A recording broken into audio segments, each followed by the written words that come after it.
Hello and welcome to this new episode of Open Book Entrepreneur.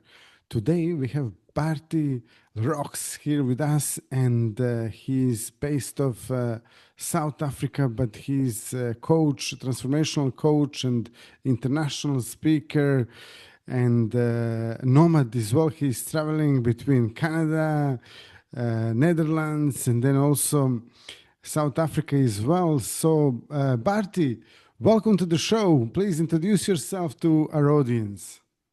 Tony, thank you very much. What a privilege it is to be part of your show. Yes, my name is Bertie Le Roux, as you announce.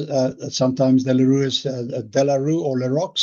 I'm comfortable with that. I am a born and bred South African, and with my son now in Calgary, Canada, and my daughter Utrecht, Netherlands, me and my wife find ourselves as international nomads, visiting the kids on a regular basis, depending on the visas. And yes, I am an international coach, thought leading mentor, a international speaker, and an award-winning author. Everything in one box, because it's all about one concept, that is helping people with a transformation from feeling invisible to being invincible. Thanks for the introduction, Tony. Wow, fantastic. Yeah. So, can you tell us, please, like what actually inspired you to get into this line of business? I started my career out back in 78 as a teacher. I was a professional coach as well in sport, but I've always loved helping people to identify their God-given gifts, become the best they can be. And as a manager later on, it's all about the people development. So I'm passionate about people. I'm passionate about people development, bringing the best to the fore. So that led me, when I turned around 60, I said, that's what I want to do. That's what I want to do. I think I was born for this. I am an educator by nature, and that will be my legacy as well. Fantastic. Yeah. So what do you do as a transformational coach? How do you help people?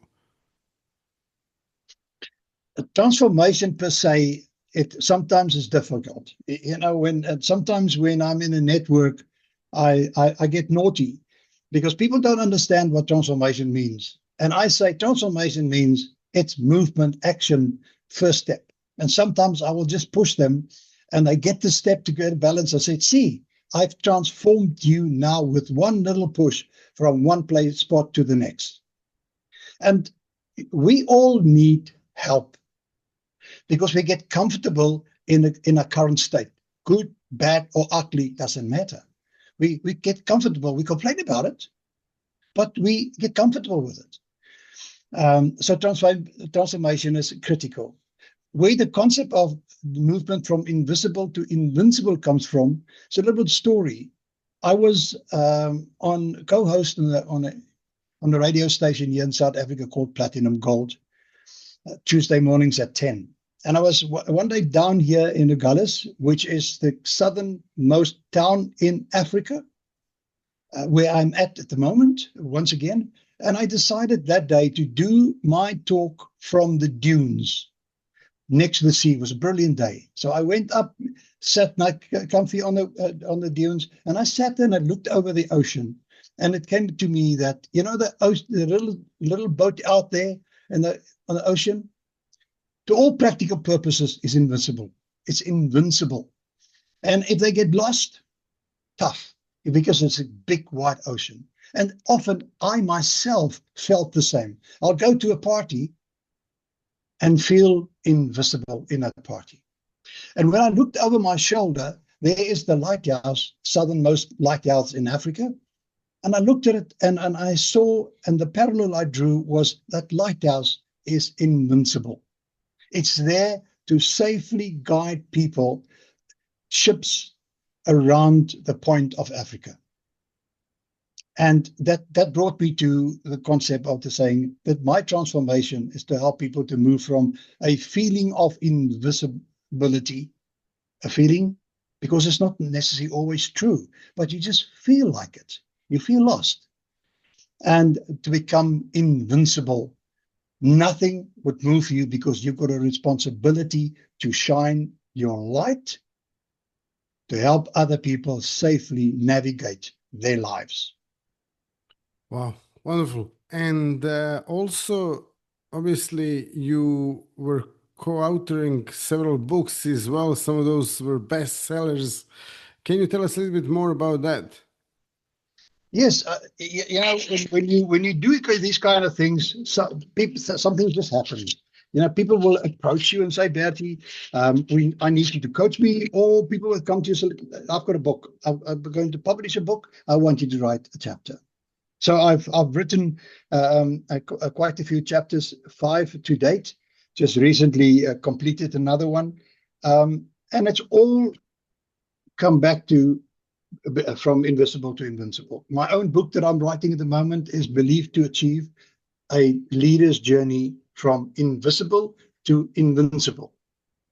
So in one of the books, I wrote a chapter, cracking the rich code. And there I talk about Believed to Achieve: An Entrepreneur's Journey from Invisible to Invincible. And recently, the book that will be launched in the next week or two, it is called Passion Driven Leadership. And my chapter is this time about when the world see your success, but you do not feel it. You don't longer feel it, because that's what happened. Leaders becomes extremely successful, and then just one good morning, they don't feel that way anymore. They're either tired, on the edge of burnout, but they need help just to push them once again over, so they can get their self-belief back. Yeah, Okay. so it's great to be able to put your mind on paper and see it being published and seeing it a success. Wow. So I also seen this a lot in sport and with business owners that I'm working with. I was working with as well. A lot of times it happens that you know growing a business or expanding really brings this feeling of you feel like a winner, yeah. And then at one point, once you reach that point, like I heard this a lot from people that are running a marathon. They prepare for the marathon for like months or years, and then they run it, and once they pass that finish line, they're so deflated they sometimes even go into depression. And this is something that happens with building a business or doing a lot of other things when it comes to entrepreneurship. So how is your transformation actually addressing this issue? The statement is a powerful one that you've just made. And that's part of the transformation, because transformation is a journey. It's not an end state. Running the marathon, breaking your own time, whatever, and finishing the marathon or a race or whatever, it's not the end. It's not the end state. It's just one of the goals that you've met, that you created for yourself. So we always need to have interim goals and an overall vision, so which is critical. So whether it's in business or whether it's in sport, it's very much the same. If we just run that marathon as the one and only, it will also be okay, because you say, yeah, I've now run this marathon, I have beaten my time, and I've got the medal and I put it on my wall and I'm saying done. Bucket list, tick it off. It's fine. But if that becomes part of your psyche, then you need to understand you've got to have goals beyond that end line. Because if you don't have it, what's going to happen next? And in business, it's very much the same. Companies strategize, do their SWOT analysis, and all of those kind of things. Something that I maybe another time or even now can talk about, but it is something. A SWOT analysis to me is a very thing that's created now based on the immediate past. but it is not something that will draw me and pull me into the future. And that's how I see it. Transformation, the way I see it and the way I help people, is to create a vision beyond their imagination. That's why I talk about my definition of a vision is an imagined reflection of a perceived future. That's how I help people and say, listen, that should be your vision. Because a vision is based on your imagination. Because your imagination and your subconscious mind is also something that helps you with your potential. So we need to have just something else to look after once we've achieved this immediate goal.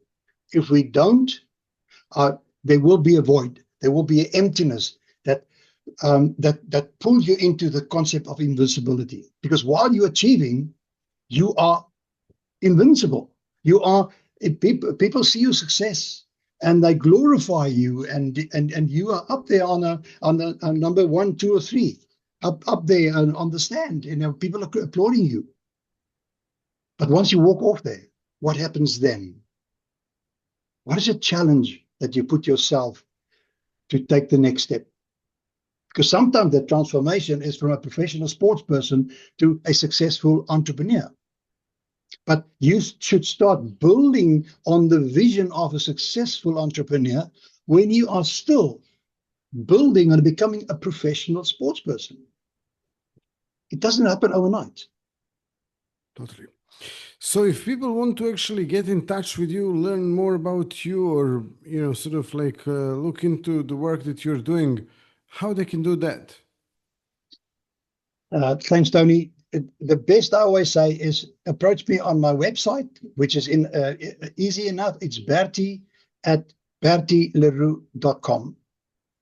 And they can just say to me, listen, I saw you on Tony's podcast, and we'll take it from there.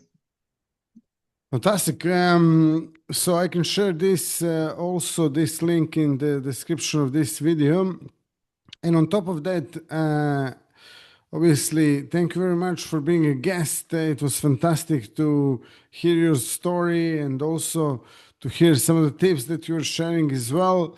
Thank you all for watching and listening. If you like this episode, drop us a like, subscribe, and also if you have any question for Bertie or me, just type them in the sort of comments on this episode, and see you all in the next episode. All the best and bye-bye. Thank you, Tony. Bye-bye.